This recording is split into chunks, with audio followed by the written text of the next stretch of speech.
നമ്മളിന്ന് നോക്കാൻ പോകുന്നത് സംഖ്യാരേഖ. സംഖ്യാരേഖ എന്ന് പറഞ്ഞാൽ എന്താ? ഒരു രേഖയിൽ സംഖ്യകളെ അറേഞ്ച് ചെയ്ത് വെക്കുന്നതിനാണ് നമ്മൾ എന്ത് പറയുക? സംഖ്യാരേഖ എന്ന് പറയുന്നത്. അപ്പോൾ നടുക്ക് 0, വലത്തോട്ട് പോസിറ്റീവ് ഇൻറ്റീജേഴ്സ് ആയിരിക്കും.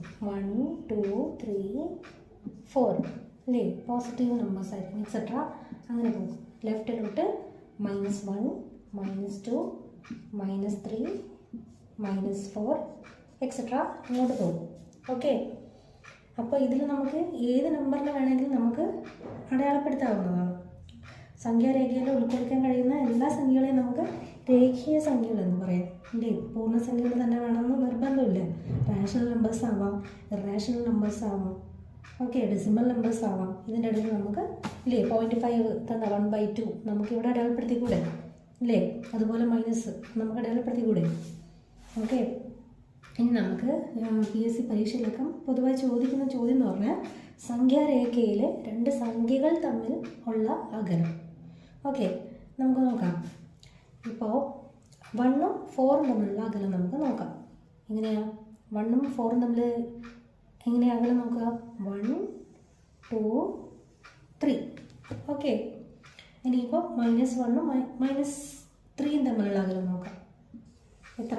-2, -1, 2 ഇല്ലേ? പക്ഷേ ഇതെപ്പോഴും നമുക്ക് വരച്ചുകൊണ്ട് നോക്കാൻ പറ്റുമോ? വലിയ വലിയ സംഖ്യകൾ തന്നു കഴിഞ്ഞാൽ നമുക്ക് വരച്ച് നോക്കാൻ പറ്റില്ല. അപ്പോൾ എന്ത് ചെയ്യുക? 1ഉം 4ഉം തമ്മിലുള്ള അകലം കാണാം. വലിയ സംഖ്യ എടുക്കുക, എന്നിട്ട് അതിൽ നിന്നും ചെറിയ സംഖ്യ കുറയ്ക്കുക. 4 - 1 = 3. കറക്റ്റ് അല്ലേ? 1, 2, 3 കിട്ടിയല്ലോ ആൻസർ.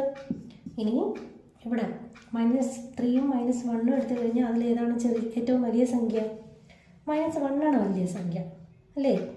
-1ൽ നിന്ന് ചെറിയ സംഖ്യ കുറയ്ക്കുക. ഓക്കെ, എന്ത് കിട്ടും? -1 + 3 = 2. ശരിയല്ലേ? 1, 2.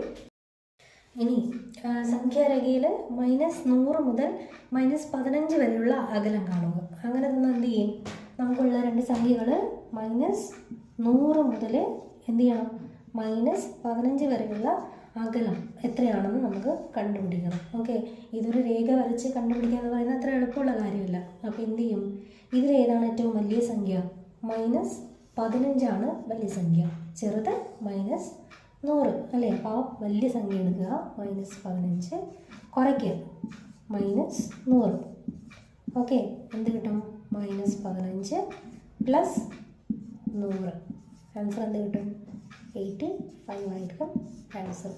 ഇങ്ങനെ ഏത് സംഖ്യ തന്നു കഴിഞ്ഞാലും എന്ത് ചെയ്യുക?